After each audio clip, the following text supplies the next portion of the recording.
Bible says, Deuteronomy chapter number 29, verse 29. The secret things belongs unto the Lord. गुप्त बातें हमारे परमेश्वर यहोवा के वश में है. अगर गुप्त बातें मेरे परमेश्वर यहोवा के वश में है, तो वो अपने गुप्त भेदों को प्रकट करता है, according to book of Isaiah, and then according to book of Paul, according to book of Revelations, वो अपने भेदों को प्रकट करता है. और आज जो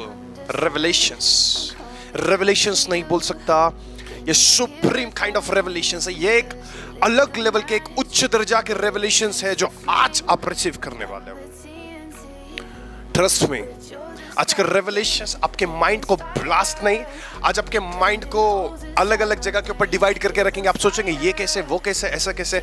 इसलिए बी केयरफुल. जब आप इस रेवलेशन को सुनो तो अपने आप को सावधानी के साथ बिठाओ कि सच में ये रेवलेशन आपके माइंड में आ सके. ओके, सो आज के टॉपिक का नाम नहीं बताऊंगा मैं आपको. आज का टॉपिक डील करने के बाद ही आपको पता चलेगा कि आज कौन सा टॉपिक के साथ हम लोग डील कर रहे हैं. ओके, आप ही डिसाइड करना कि आज के टॉपिक का नाम क्या है. कितने लोगों को टंग्स आती है? आती है? प्लीज अपने आप को शांत नहीं रखना. ओके, अपने आप को एक्टिवेट रखना कि आप कैच कर सको, समझ सको. So today we are dealing with a subject which is very very important. नहीं बोल सकता मैं इसको पता नहीं, मैं इस टॉपिक को कुछ ही नहीं बोल सकता. मैं इस टॉपिक को ना अच्छा बोल सकता हूँ, ना इम्पोर्टेंट बोल सकता हूँ. मैं आज जब आप इस चीज को सुनो तब आपको पता चलेगा कि ये टॉपिक क्यों लिया मैंने. Listen to, understand the revelations of angels. हम लोग स्वर्गदूतों के बारे में बात कर रहे हैं. स्वर्गदूतों के बारे में. और जब आप स्वर्गदूतों के बारे में पहचान रखते हो तो आपको स्वर्गदूतों को पहचानने से पहले how to see angels, how to operate angels, how to move in dimensions, how to move in realms of angel, ये सारी चीजें होने से पहले अपने आप को आप उस फाउंडेशन के लिए तैयार करो जो फाउंडेशन लॉर्ड ने एंजल्स के लिए डाल दी थी. यस, तो जब आपको ये फाउंडेशन पता चल जाती है कि एंजल्स कहाँ थे, क्यों थे, किस लिए थे, कहां से आए थे और क्यों बनाए गए थे, तब आपको एक ऐसा माइंडसेट मिल जाता है, एक ऐसा रेवलेशंस मिल जाता है, एक ऐसे फाउंडेशन मिल जाती है जहां पर आप आने वाले वक्त में इजीली वर्क कर सकते हो. Okay, now listen to me.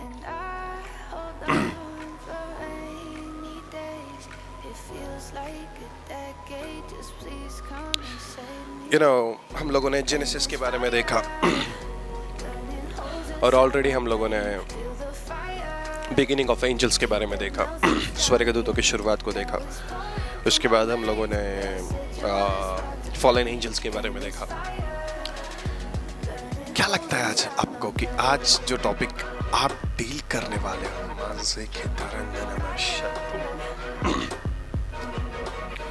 Genesis chapter number 2 verse 8. आपके पास बाइबल होना चाहिए. The Bible says, and the Lord God planted a garden in eastward in Eden. और यहोवा परमेश्वर ने पूर्व की ओर अदन में एक वाटिका लगाई. Now listen to me and listen to the Holy Ghost. Holy Spirit.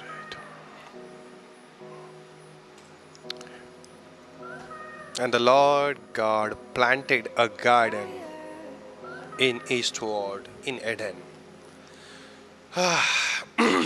So करें टॉपिक स्टार्ट. इस रेफरेंस के साथ हम लोगों ने कर लिया. ओके, अभी हम लोग आगे चलते हैं. लिखा है, परमेश्वर ने पूर्व की ओर अदन में एक वाटिका लगाई. Bible says God planted a garden in Eden. ये अदन नहीं था, अदन में एक वाटिका लगाई गई थी. ये अदन की वाटिका नहीं थी. Listen to me, listen to the holy ghost. परमेश्वर ने अदन के अंदर आदम को नहीं रखा. आज जो कंफ्यूजन है उस कंफ्यूजन को हटा देता हूं. एडम जहां पर रहता था उस प्लेस का नाम एडन नहीं था.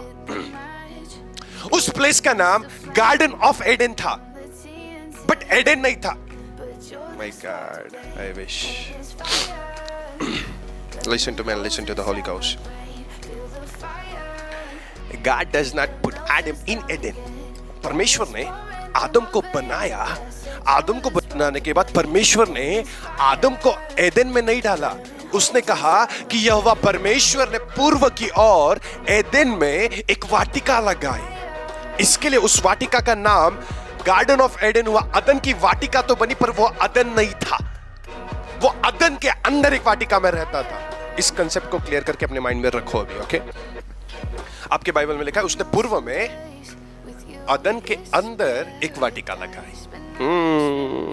Listen to me, listen to the Holy Ghost.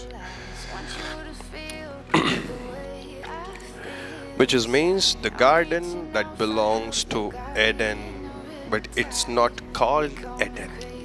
ये गार्डन अदन से बिलोंग करता था पर वो एदन नहीं था। Okay?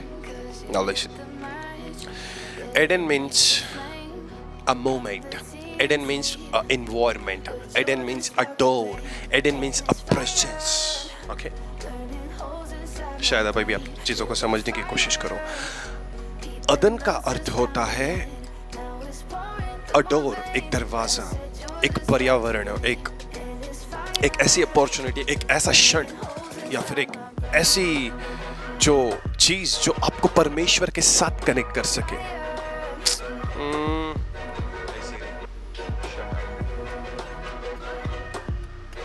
आवाज आ रहा है? Listen to me. Eden means a moment, a door, a presence, an environment. God just created a door where His environment, where His presence.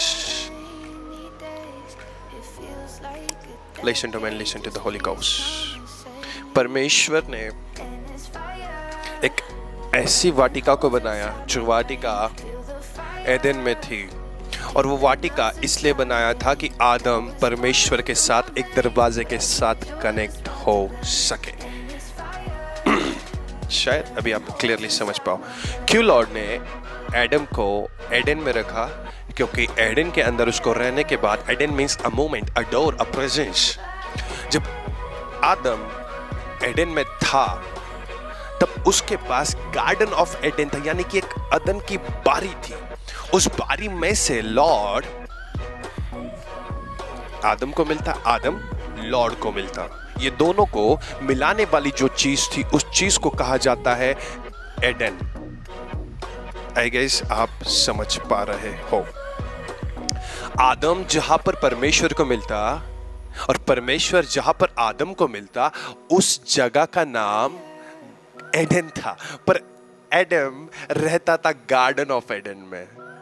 So please confuse मत होना, मैं आपको जो सिखा रहा हूं उस चीज के लिए। गार्डन ऑफ एडन अलग है और एदन अलग है। एदन की बारी ये अलग थी और अदन नामक जगह ये अलग थी। जहां पर परमेश्वर आदम को मिलता वो अदन था, और जहां पर आदम परमेश्वर को मिलता वो अदन था, पर आदम जहां रहता वो अदन की बारी थी। ओके, क्लियर ना? आगे चलते हैं। पर आदम तो एदन में नहीं रहता था, वो रहता था गार्डन ऑफ एडन में। The presence of God, the door of God. I wish. So now, Genesis chapter number 2, verse 8.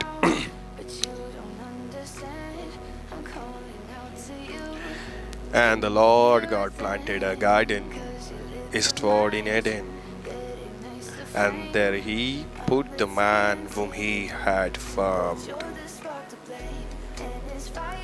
तो मेरा सवाल ऐसा था, फिर अगर परमेश्वर ने, माय गॉडनेस, आदम को बनाया था तो उसको परमेश्वर ने अदन की बारी में क्यों रखा, अदन में क्यों नहीं रखा? बराबर? ध्यान से समझना, उलझने की कोशिश मत करना, बिल्कुल take it easy, just relax. अगर लॉर्ड ने एडम को बनाया था तो लॉर्ड ने एडम को गार्डन ऑफ एडन में क्यों रखा, एडन में क्यों नहीं रखा?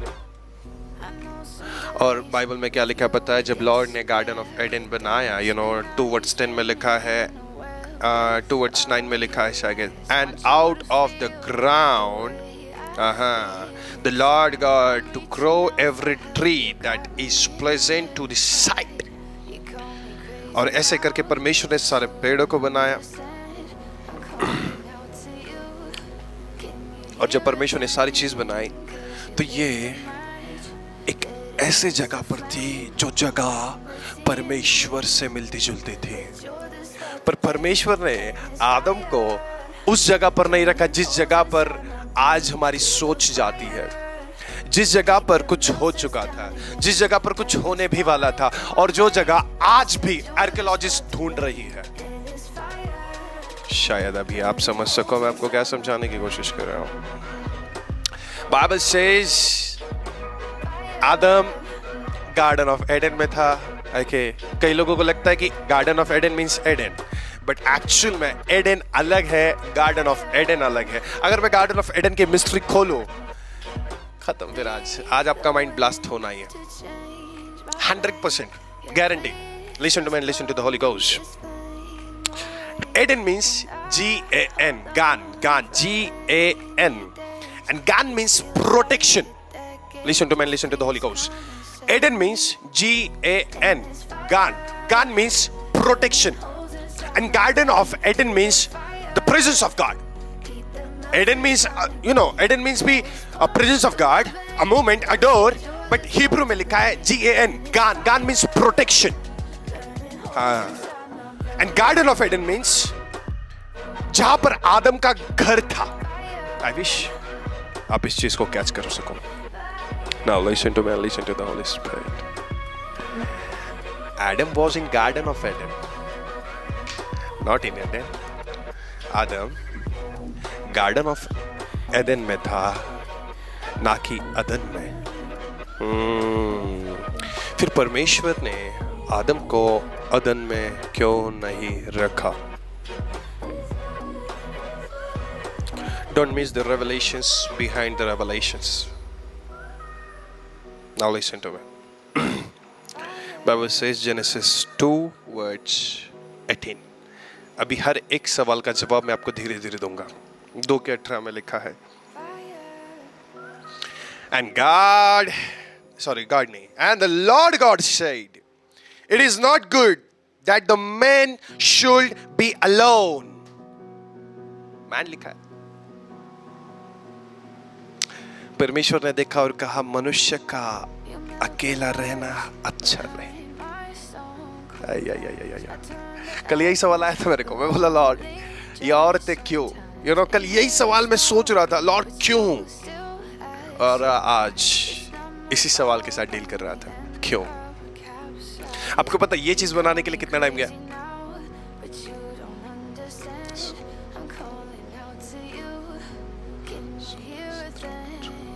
यानी कि 7 घंटा। इस नोट्स को बनाने के लिए मेरे को 7 आवर्स लगे। 5 घंटे वाले नोट्स में कैसा माइंड ब्लास्ट हो गया था। अभी सोचो 7 घंटे में क्या होने वाला। Just listen to me and listen to the Holy Spirit. अगर आदम को परमेश्वर ने अदन नामक बारी में रखा था, तो परमेश्वर ने आदम को अदन में क्यों नहीं रखा? और परमेश्वर अगर आदम को अदन में रखता तो अदन में क्या होता? अदन ये कहा था, अदन ये है क्या? अदन मतलब एक ऐसा प्रोटेक्शन प्लेस है, एक ऐसी जगह जिस जगह को सारे लोग घेर कर खड़े हुए रहते हैं। Protection. Eden means Gan means protection, and Garden of Eden means the presence of God. सिर्फ परमेश्वर की उपस्थिति, ना कि परमेश्वर, just presence of God, ना कि खुद परमेश्वर। But Eden means protection. I wish अभी मैं आपको ये इसकी मिस्ट्री बता सकूं कि आखिर में ऐसा क्यों। लॉर्ड ने कहा It's not good that man should be alone.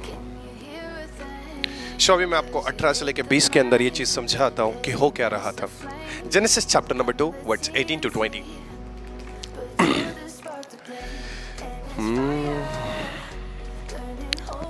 फिर यहोवा परमेश्वर ने आदम से कहा कि आदम का अकेला रहना अच्छा नहीं है, उसके लिए एक ऐसा सहायक बनाऊंगा जो उससे मेल खाए। लिसन टू मी, अभी मैं एक एक चीज आपको एक्सप्लेन करने जा रहा हूँ कि क्या हो रहा था। परमेश्वर ने कहा कि आदम का अकेले रहना ठीक नहीं है, मैं उसके लिए एक ऐसा सहायक बनाऊंगा जो उससे मेल खाए। उसके आगे लिखा है, यह परमेश्वर ने भूमि से सारे जाति के बनेले पशु, आकाश के सभी भांति के पक्षियों को रचकर आदम के पास लेकर आया कि देखे वो उनका क्या क्या नाम रखता है। और जिस जिस जीवित प्राणी का जो जो नाम आदम ने रखा था वो उसका नाम हो गया। लॉर्ड को क्या लगा बताया क्या?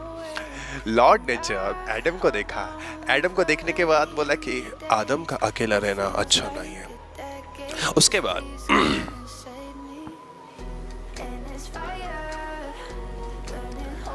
देखकर कहा कि मैं आदम के लिए कोई एक ऐसा साथी बनाऊं जो आदम से मेल खाता हो।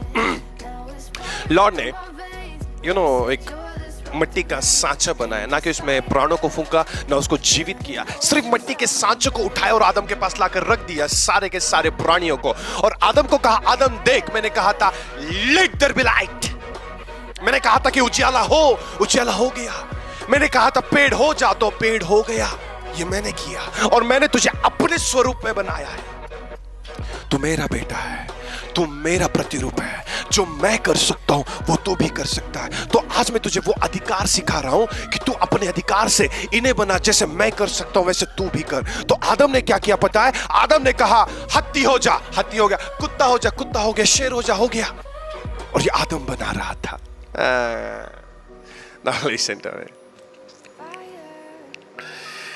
अतः आदम ने सब जाति के घरेलू पशुओं और आकाश के पक्षियों और सभी बनेले पशुओं के नाम रखे, परंतु आदम के लिए ऐसा कोई सहायक न मिला जो उससे मेल खा सके। यानी कि परमेश्वर की डेफिनेशन ये थी कि मैं आदम के लिए एक ऐसी वस्तु बना सकूं, एक ऐसा प्राणी बना सकूं जो आदम के जैसा हो, जिसकी वजह से आदम का अकेलापन दूर हो जाए। हवा की कंसेप्ट कहीं नहीं थी।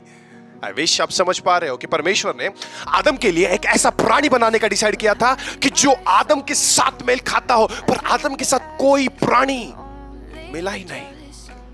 आपका बाइबल में लिखा है ना ऐसा? Now listen to me and listen to the Holy Ghost. Adam ने लॉर्ड के जैसे फंक्शंस करना शुरू कर दिए और एडम ने अपने हाथों से इन पशु पक्षियों प्राणियों को बनाया।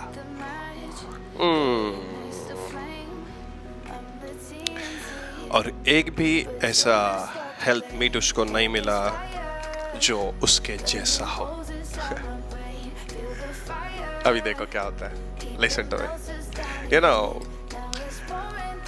हम लोग इस इंडिया में तो हम लोग ऐसे अपने पेट से बहुत प्यार करते हैं। अपने जो घर में पालने वाले जो जानवर, कुत्ता हो या फिर बिल्ली हो या फिर ऐसे, हम लोग कितने सारे अलग अलग पेट्स को पाल लेते हैं।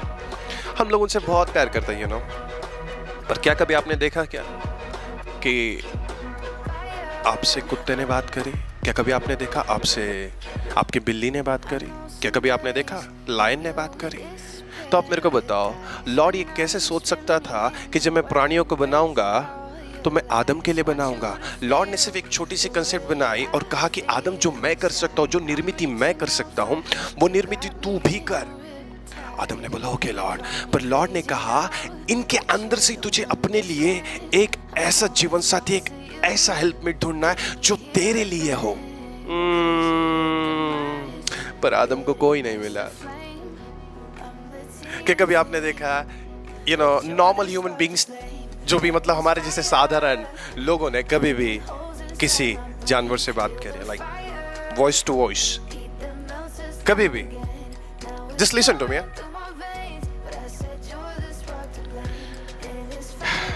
कभी भी आपने क्या नॉर्मली सांप से बात करी? सांप से नॉर्मली कि हेलो सांप, कैसे हो आप? ओ, कहाँ रहते हो? वो बोले गार्डन ऑफ एडन में रहता हूं। कभी बात करी? सो ये कैसे हो सकता था कि सांप बात कर रहा है? आई विश इस चीज को आप अभी समझो। जब लॉर्ड ने एडम को यह अधिकार दिया था कि तू सब बना, और एडम ने सबको देखा कि कोई मेरे से बात नहीं कर सकता, तो ये मेरे बस का हो ही नहीं सकता। कि कभी आपने देखा कि किसी ने किसी कुत्ते से शादी कर ली हो और वो उसके साथ पूरे संसार को बसा कर बैठा हुआ है, किसी गाय से, किसी बैल से? ऐसा हो सकता है कि नहीं हो सकता? क्यों पता है? क्योंकि वो लोग कन्वर्सेशन नहीं कर सकते। अगर आदम से कुत्ता बात कर लेता ना, उस वक्त आदम हवा को शायद समझदार है उस वक्त बात करने वाला कोई नहीं था। लॉर्ड ने बोला यार आदम के लिए कोई नहीं मिला, कोई भी कंपेनियन नहीं था, क्योंकि कोई उससे बात करने लायक ही नहीं था, क्योंकि प्राणी लोग कभी बात नहीं करते, कभी नहीं, आज भी नहीं, पहले भी नहीं करते थे और आगे भी नहीं करेंगे। वो बात अलग है कि बिलाम के गधे ने बात कर ली थी, क्योंकि स्वर्गदूत सामने खड़ा था। हाँ, वो गधा था। शायद आप समझ सको, you know, now listen to me.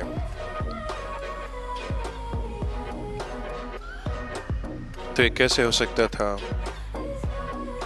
कि सांप ने बात करी?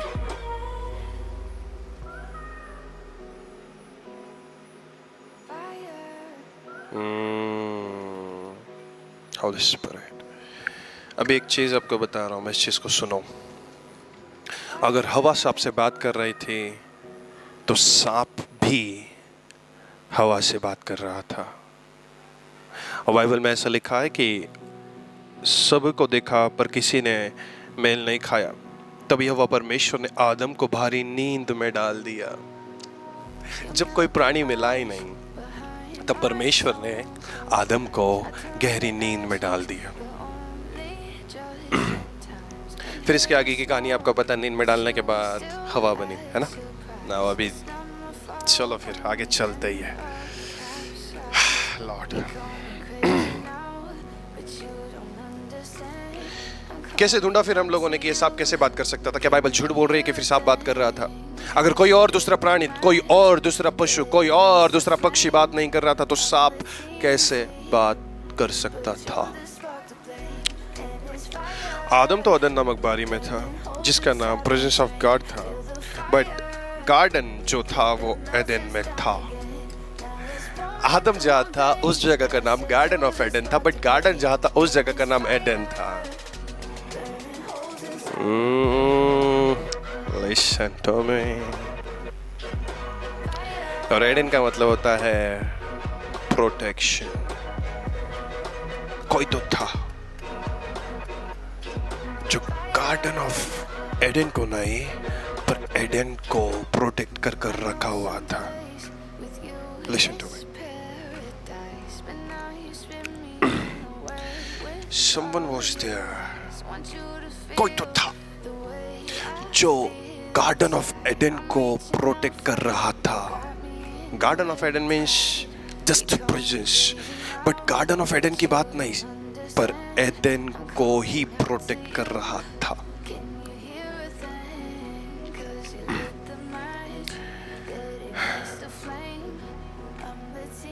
आदम ने अपने हाथों से इन जानवरों को बनाया था।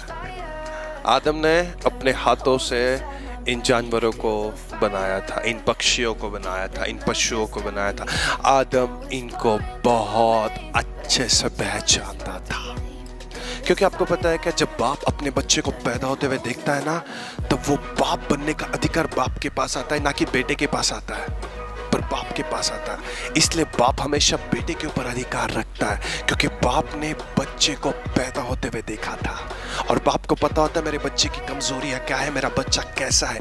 ये आदम ने देखा था। ये जितने भी पशु पक्षी हैं, इन सभी को आदम ने बनाया था।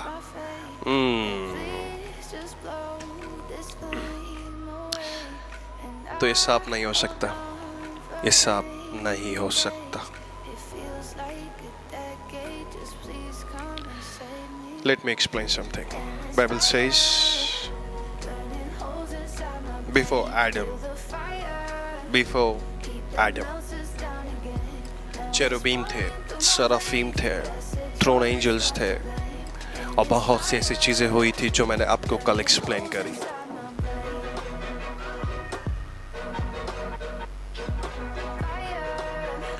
पर कौन हो सकता है जो गार्डन ऑफ एडन में था, जिसको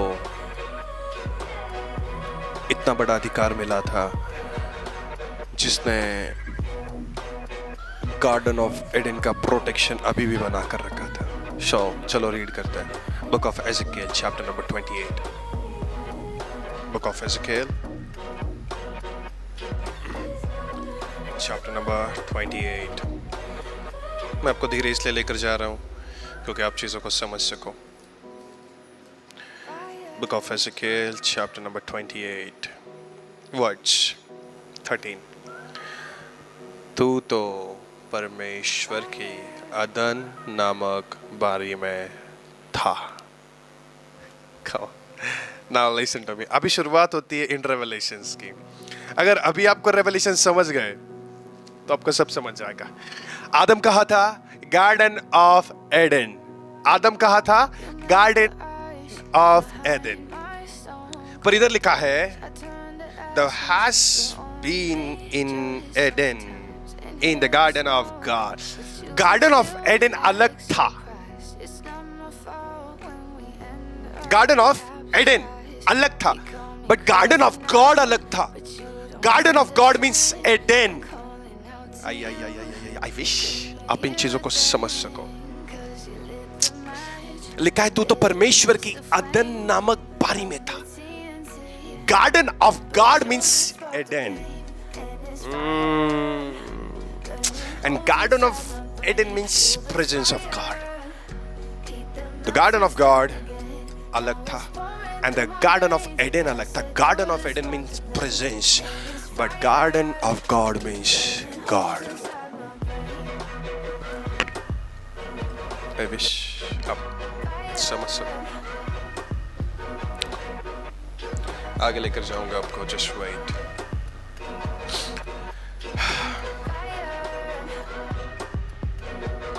Thou hast been in Eden, the garden of God.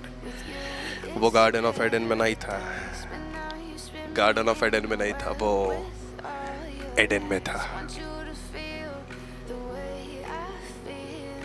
वो एडन में था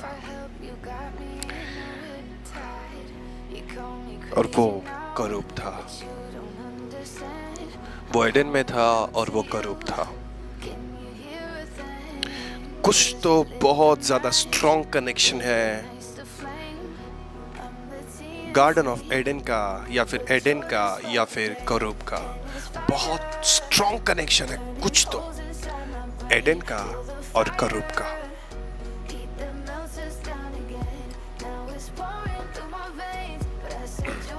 तो मैं नहीं जानता मैं आज आपको कौन सा टॉपिक सिखा रहा हूँ। गार्डन ऑफ एडन सिखा रहा हूँ या फिर मैं आपको चेरुबीम या फिर केरुबीम सिखा रहा हूँ या फिर मैं आपको एडम या ईव सिखा रहा हूँ या फिर मैं आपको जो हो चुका था एक्चुअल में, जिस टॉपिक का नाम एक्चुअली अननोन है, वो सिखा रहा हूँ। अभी आप डिसाइड करना कि मैं आपको क्या सिखा रहा हूँ। Okay, now listen to me. Today we are dealing with topic called garden of Eden, cherubim and whatever, जो भी आप कुछ लिख सकते हो, पर इस टॉपिक को ध्यान से सुनना। So who was this thing? कौन था सांप? किसी ने कहा करूब था, है ना? Now listen to me. Topic यही से एक्चुअली टॉपिक यहाँ से शुरू हो रहा था, इसलिए मैं आपको इतने धीरे धीरे लेके आया। बोला कि आप धीरे धीरे अभी चीजों को समझोगे कि मैं आपको कहाँ लेकर जा रहा हूँ। अभी तक अपनी रेलगाड़ी चालू नहीं हुए। अभी एक्चुअल में हम लोगों को टॉपिक में सांप कौन था। हाँ, मेरे को भी सवाल है कि आखिर में ये सांप था कौन। Genesis 3 chapter number 3 verse 1। Okay, अभी हम लोग आते हैं जेनेसिस चैप्टर नंबर 3 वर्स 1, क्योंकि हम लोगों ने जेनेसिस चैप्टर नंबर 1 देखा, जेनेसिस चैप्टर नंबर 2 देखा, अभी हम लोग आए हैं जेनेसिस चैप्टर नंबर 3 के अंदर। Chapter number 3 verse 1। Now the serpent was more subtle and than any beast of the field. और सर्प सबसे ज्यादा धूर्त था इन सारे प्राणियों से। यानी सांप को भी आदम ने बनाया होगा, राइट?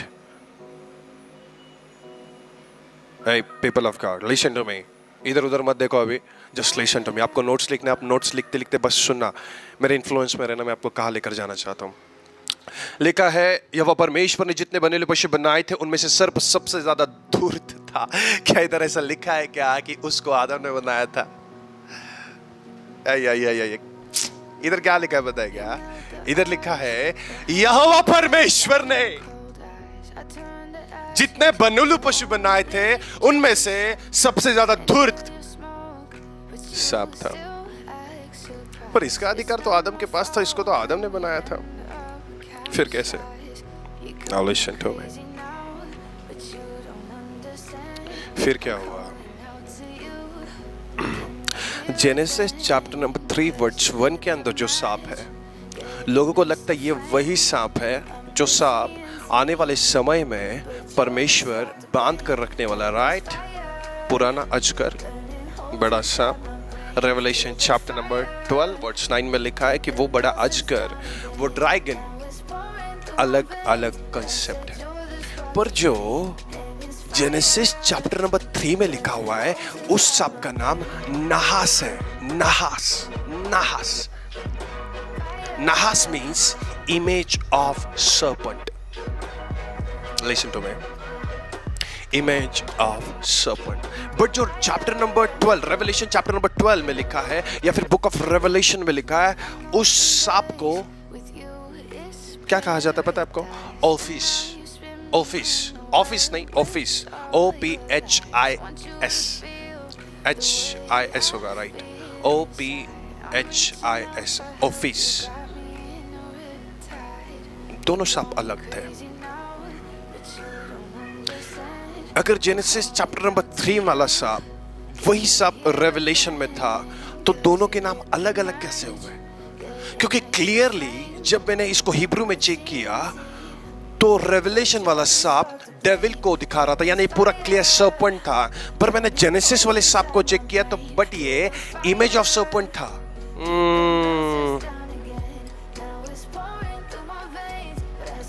ओके, कुछ तो कनेक्शन है, कुछ तो डिफरेंस था नहास और ऑफिस में। तो ये सांप आखिर में कौन था? कौन था? ये सांप था angel Gabriel. Right it down. ये सांप था एंजल गैब्रियल। गैब्रियल। अभी आप बोलोगे ये स्वर्गदूत कौन है? मैं एक्सप्लेन करता हूं कौन है एंजल गैब्रियल। ये एक्चुअल में करूब नहीं था। ये स्वर्गदूत करूब नहीं था। मैं जहां पर आपको लेकर जाना चाहता, इस चीज को समझो। अभी जहां से ये टॉपिक शुरू हो रहा है, वो सांप ना कि सांप था, पर वो सांप एक्चुअल में एंजल गैब्रियल था। कैसे पॉसिबल हो सकता है कि कोई सांप स्वर्गदूत हो सके? एंजल गैब्रियल सराफीम था। सराफीम।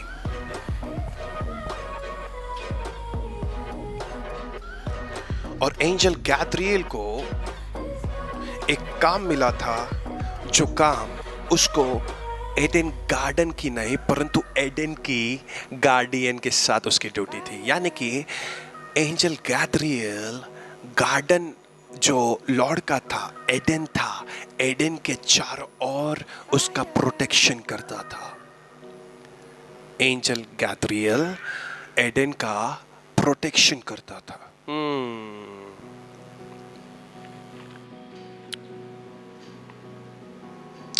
और एंजल गैब्रियल सांप क्यों बना? क्यों बना था? समझाता हूं। इवन बाइबल में लिखा है एजेकियल चैप्टर नंबर 28 वर्स 14 में कि तू तो छाने वाला अभिषिक्त करूब था, जो परमेश्वर के अदन नामक बारी में गार्डियन का काम करता था। Yes, my goodness. यानी कि लूसीफर भी, लूसीफर यानी कि एक लाइट बैरियर, एक स्वर्गदूत जो परमेश्वर के उजाले को लेकर चलता है, जो करूब है। यू नो, आपको डिफरेंस समझ में आना चाहिए। करूब यानी कि क्या? यू नो, मैं प्रॉफिट हूं, ओके, बट मेरा नाम प्रॉफिट नहीं, मेरा नाम अर्पण है। तो प्रॉफिट ये कैटेगरी करूब के अंदर आ रही थी, पर मेरा नाम अर्पण है, ये नाम लूसीफर के साथ जा रहा था। तो लूसीफर एक नाम था, पर लूसीफर के पीछे जो ऑफिस वर्क कर रहा था वो करूब का था। तो एंजल गैब्रियल ये नाम था, पर एंजल गैब्रियल जिस ऑफिस में था वो सराफीम का ऑफिस था, और एंजल गैब्रियल का जो काम था वो एडन के आजू बाजू में प्रोटेक्शन को लगाकर रखना था।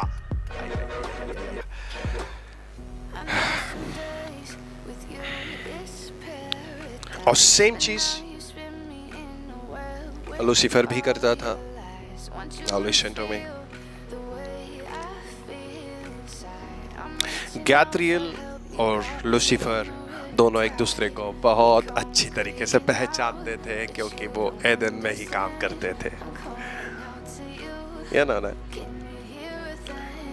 एदन में ही दोनों काम करते थे, दोनों एक दूसरे को बहुत अच्छे से पहचानते थे।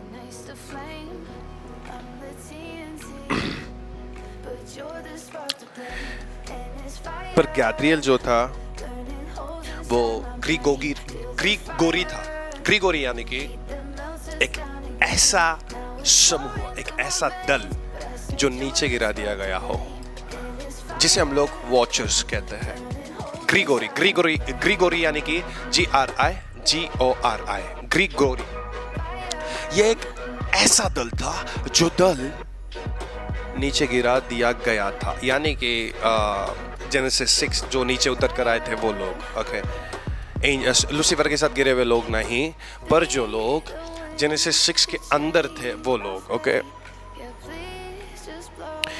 एंजल, मैं जो भी कुछ समझा रहा हूं इसको ध्यान से सुनना। कंफ्यूजन अगर किया आपने आगे मेरे को बोला प्रॉफिट ये कैसे वो कैसे, तो फिर बहुत मुश्किल हो जाएगा। Now listen to me. Angel Gabriel एक पुरुष था, पुरुष यानी कि एक मेल एंजल था, मेल एंजल, ओके।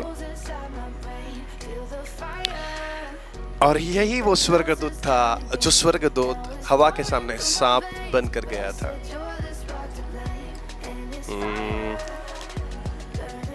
और ये स्वर्गदूत की सबसे ज्यादा खासियत क्या थी पता है क्या? स्त्रियों के पास बहुत ज्यादा होता था, सेक्सुअल अब्यूज करता था, सेक्सुअल डिसीव करता था स्त्रियों को। ये स्वर्गदूत क्या करता था? स्त्रियों को सेक्सुअली अब्यूज करता था, लोगों के साथ संबंध बनाता था। यह स्वर्गदूत वही था।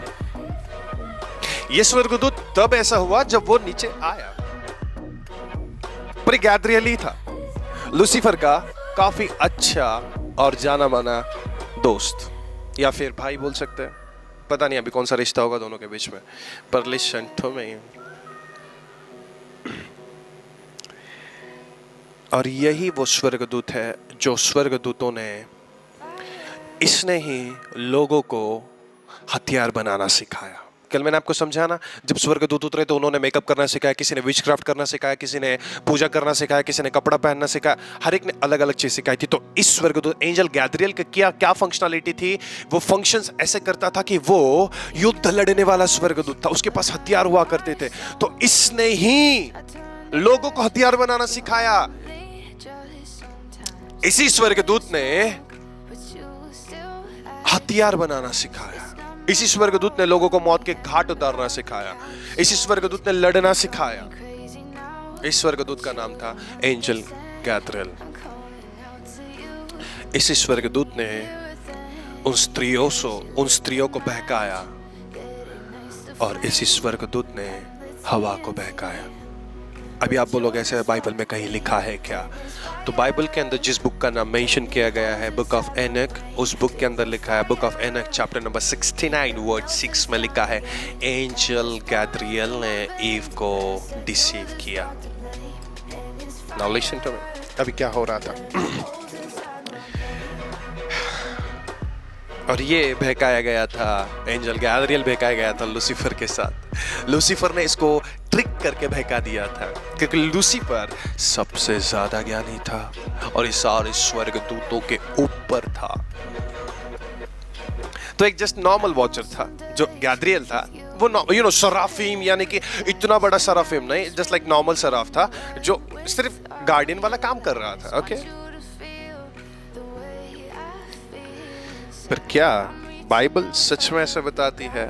अगर एंजल गैब्रियल सेड्यूसिंग एंजल था, सेक्सुअल एंजल था, तो क्या सच में उसने हवा के साथ संबंध बनाए थे क्या? That's the main question. अभी आपका माइंड कर रहा, मतलब मेरा खुद का माइंड कर रहा है। मैं इस सवाल के साथ रुका था कि लॉर्ड ये क्या दे रहा है तू मेरे को। अभी ना जो भी चीज सुनोगे, जो भी समझोगे ना, इसको प्यार से समझना और प्यार से समझना। Holy Ghost. क्या सच में सांप ने हवा के साथ अलैंगिक संबंध बनाए थे क्या? सांप ने। और ये सांप कौन था? ये सांप था एक ऐसा स्वर्गदूत जिस स्वर्गदूत का नाम गैब्रिएल था। ओके। पर ये गैब्रिएल क्या करता था? एक सराफिम था, उसको हथियार बनाने आते थे, वो हथियारों के बारे में अच्छा नॉलेज रखता था, उसको युद्ध करना आता था। उसने कोट बनाना, कोट यानी कि जो ब्रेस्ट प्लेट होती है वो बनाना सिखाया। उसने तलवार बनाना सिखाई। ये सारी चीज़ें उसने मनुष्य को सिखाई। पर ये करने से पहले जब वो गार्डन ऑफ एडन के अंदर आया, गार्डन ऑफ एडन में आया, तो वो सांप के स्वरूप में आया। ना कि वो सांप था, वो सांप के स्वरूप में आया। जैसे इमेज ऑफ गॉड था आदम, वैसे ही इमेज ऑफ सर्पेंट था एंजल गैब्रिएल।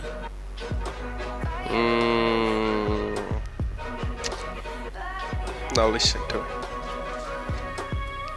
अभी हम लोग आते हैं जेनेसिस चैप्टर नंबर 2 में। फिर एक बार 2 के 15 में लिखा है, अभी हवा नहीं है, अभी सांप आया नहीं है और एंजल गैब्रिएल आया नहीं है। अभी मैं आपको उठा कर लेकर आता हूं 2 के 15 में क्या लिखा है पता है? तभी यहोवा परमेश्वर ने आदम को लेकर अदन नामक वाटिका में रखा, ओके, कि वो उसमें काम करे और उसकी रक्षा करे। वाओ। ओके। अगर आदम अदन नामक बारी में था कि उसको ड्रेसअप करे और उसको संभाल कर रखे, और ये सारी चीज हवा के आने के पहले हो रही है। अदन नामक बारी में काम करना था और अदन नामक बारी की रक्षा करना था, जैसी रक्षा एंजल गैब्रिएल कर रहा था एडन की, जैसी रक्षा करूब कर रहे थे एडन की, जैसी रक्षा लूसीफर करता था एडन की, वैसे ही सेम रिस्पॉन्सिबिलिटी एडम को मिली। आप पीछे के रहस्य को समझो भी। और जब ये रिस्पॉन्सिबिलिटी एडम को मिली तो एडम को बोला गया था, एडम इसमें काम करना है और इसकी रक्षा करना है।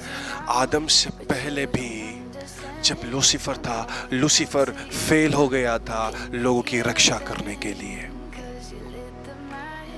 एडम के बाद भी जब एडम को बोला गया था, एडम गार्डन की रखवाली कर, एडम भी फेल हो गया था। उसके बाद भी जो स्वर्गदूत थे वो भी फेल हो गए थे और वो भी गिर गए थे। ऐसा क्या था एडन में? ऐसा क्या था? उसके बाद मूसा को बोला गया था कि मूसा मेरे लोगों की रक्षा कर। मूसा ने अपने लोगों की रक्षा करी। सेम चीज मोसेस के बॉडी में जीसस था और जीसस ने भी अपने लोगों की रक्षा करी। ये रेवलेशंस लूसीफर से एडम के पास आए थे, एडम से फिर एक बार मोसेस के पास गए थे, क्योंकि बुक ऑफ जेनेसिस लिखने वाला मोसेस था। आई विश आप समझ पा रहे हो। तो मोसेस को ये पता था कि लूसीफर गिर गया था। मोसेस को पता था जेनेसिस 1:1 जेनेसिस 1:2 के बीच में क्या हुआ था। मोसेस को पता था। मोसेस बोलता है कि इस पूरे पृथ्वी में मूसा के जैसे नम्र व्यक्ति कोई नहीं हुआ, क्योंकि लिखने वाला मूसा था और मूसा के जैसा गुस्सा करने वाला इंसान कोई और नहीं था। पर मूसा बोलता है मूसा के जैसा नम्र व्यक्ति कोई और नहीं था। ये लिखने वाला मूसा था इसलिए लिख रहा था। मूसा बोलता मेरे को पढ़ना लिखना नहीं आता, क्योंकि ये लिखने वाला मूसा था। पर आप जब बुक ऑफ एक्ट्स रीड करोगे तो लिखा है कि मूसा सारे विद्या में निपुण था। यस, ये बाइबल कहती है। पर मूसा कुछ और लिख रहा था, क्योंकि लिखने वाला मूसा था। आप समझ सको। Now listen to me and listen to the Holy Ghost. Genesis chapter number 2 verse 15. तब यहोवा परमेश्वर ने आदम को लेकर अदन की वाटिका में रख दिया और वह उसमें काम करे और उसकी रक्षा करे। ओके। तब तक हवा नहीं है। तभी हवा परमेश्वर ने आदम को ये आज्ञा दी। तभी हवा परमेश्वर ने आदम को यह आज्ञा दी। इस जगह पर लिखा है 16 में, and the lord God commanded, and the lord God, Lord God लिखा है, ओके, कि तू वाटिका के सब वृक्षों का फल, वृक्ष का नहीं था, वृक्षों का फल बिना खटके खा सकता है। पर याद रखना मैंने क्या बोला, बाइबल में लिखा आपके, तू इस वाटिका के सारे वृक्षों का, बहुत सारे पेड़ थे, उनका फल खा सकता है, पर भले या बुरे के ज्ञान का, दो चीज थी, भला और बुरे के ज्ञान का वृक्ष है, उसका फल तू कभी न खाना, क्योंकि जिस दिन तू उसका फल खाएगा उसी दिन अवश्य मर जाएगा।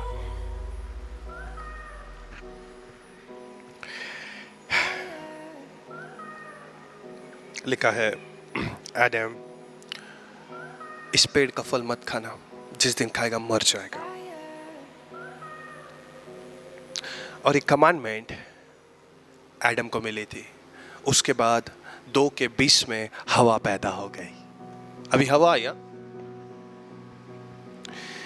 Now I'm gonna expose something. मैं अभी कुछ चीज आपके लिए एक्सपोज करना चाहता हूँ जो इस चीज को आप समझ ही सको। ठीक हो, समझ रहे हो मैं क्या समझा रहा हूँ? इस चीज को अभी ध्यान से सुनो, मैं क्या एक्सपोज करना चाहता हूँ। Listen to me. Genesis chapter number 2 21 से 23 के अंदर लिखा है, 21 से 23 के बीच में जो लिखा है, यही चीज मेरे माइंड को ब्लास्ट कर रहा था अभी।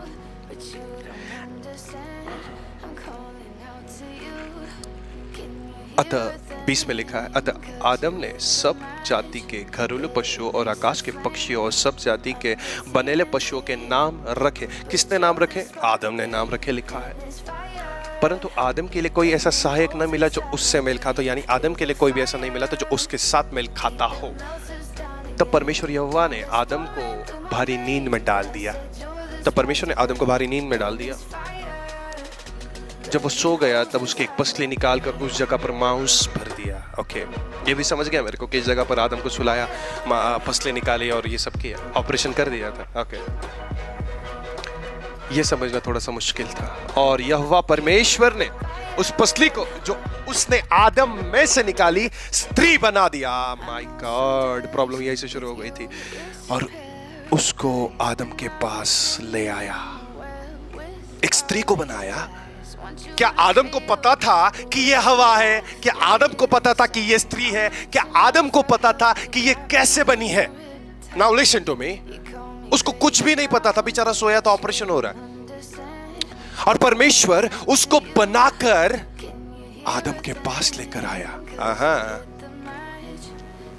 तब आदम ने कहा, परमेश्वर हवा को सिर्फ और सिर्फ आदम के पास लेकर आया। तब आदम ने कहा, यह मेरी हड्डी में की हड्डी है। माय गॉड, प्रॉब्लम कहां था बताएगा? जब परमेश्वर ने आदम को बोला, आदम तेरे लिए मैं प्राणी दे रहा हूं, प्राणियों को बना। आदम ने प्राणी को बनाया, तब ऐसा नहीं बोला कि ये मेरे हड्डी में का हड्डी है, ये मेरे प्राणों में का प्राण है, ये मेरा प्यार है, ये मेरी वाइफ, ऐसा कुछ भी नहीं बोला। पर जैसे हवा को बनाकर लाया, आदम बोलने लग गया। आदम बोलता, यही चाहिए था परमेश्वर, यही चाहिए था, ये मेरे हड्डी में की हड्डी और ये मेरे मांस में का मांस है। परमेश्वर ने आदम को देखा, बोला तेरा हो गया अभी। हाँ, यही हुआ था। जब प्राणी बना तभी तो आदम बोला नहीं। परमेश्वर बोलता आदम अकेला है, आदम के लिए कुछ बनाना चाहिए, बनाए तो आदम फिर भी अकेला था। पर बेचारे आदम को जब हवा दिखी, आदम बोलता है ये मेरे मांस में का मांस है। Okay, now listen to me. इसलिए इसका नाम, आदम ही बोल रहा है, इसलिए इसका नाम नारी रखा जाएगा। परमेश्वर ने बोला था क्या हवा का नाम रखने के लिए? परमेश्वर ने तो तेरे को उन प्राणियों का नाम रखने बोला था, तब उनका नाम रखते हुए तो बहुत नाटक किए थे। पर जब हवा आई तो हवा का नाम रखने से पहले एक बार भी नहीं सोचा, फटाक से नाम रख दिया, बोल भी दिया कि ये मेरे मांस में का मांस है। हड्डी में की हड्डी है। ओके, क्योंकि ये नर में से निकाली गई। ओके, अब जो आगे होने वाला था ये थोड़ा सा डिफिकल्ट हो रहा था। मैंने बोला लॉर्ड मेरे को ये भी समझ गया कि आगे क्या है, चलो फिर आगे चलते हैं।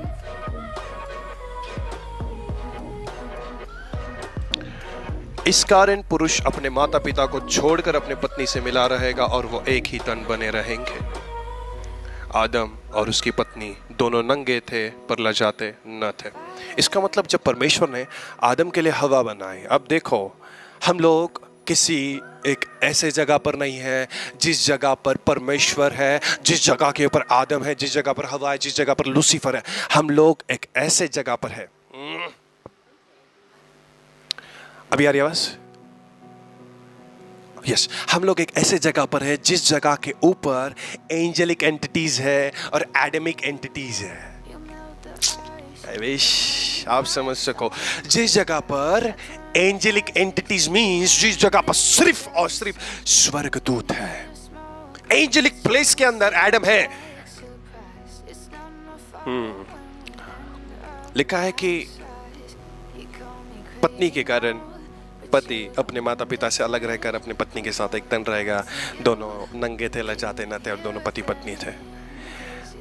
अभी प्लीज इस चीज को गलत मत समझना। इस चीज को मेरे को अगर आपको एक्सप्लेन करना है तो मेरे को ऐसा बोलना पड़ेगा जो आप समझ सको। ओके, और आप लोग मैच्योर्ड हो, कोई भी 18 से नीचे नहीं है या फिर कोई इतना मूर्ख नहीं है कि जिसको चीज समझ आती ना हो। Okay, now listen to me and listen to the holy ghost. कौन सी ऐसी चीज है जो पति को यह बताती है कि ये मेरी पत्नी है? कौन सी ऐसी चीज है जो पति और पत्नी के बीच में होती है जिसके वजह से ये दोनों पति और पत्नी बनते हैं? Simply means personal relation. आप समझ सकते हो, यू नो, जिसको हम लोग सेक्स बोलते हैं। कौन सी ऐसी चीज है जो चीज पति और पत्नी के बीच में होती, जो चीज के कारण ही पति पत्नी को यह बोलता कि तू मेरी पत्नी है, और पत्नी पति को यह बोलती है कि तू मेरा पति है? वो चीज है वो personal relation. Okay, now listen to मी।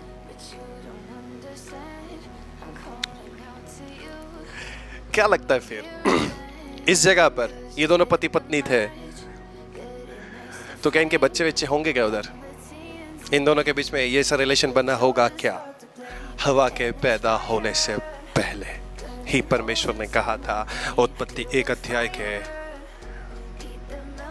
28 में, और परमेश्वर ने कहा, उनको आशीष थी, फूलो फलो और पृथ्वी में भर जाओ और पृथ्वी को अपने वश में कर लो।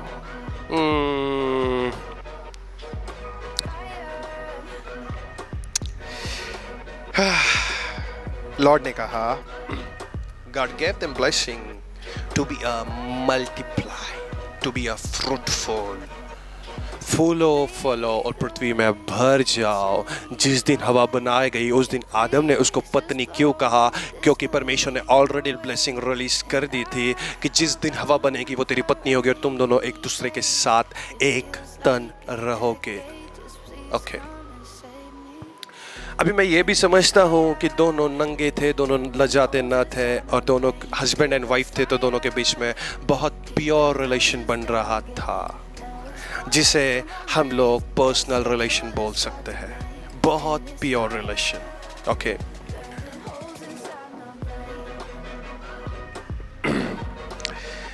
दो के 25 में लिखा है वो दोनों नंगे थे और लजाते न थे। दोनों के बीच में रिलेशन बन चुका। यू नो, आदम और हवा दोनों पति पत्नी थे यार। तो आपको पता है अगर पति और पत्नी के बीच में रिलेशन बन गया पर फिर भी हवा वर्जिन थी, ये कैसे हो सकता था?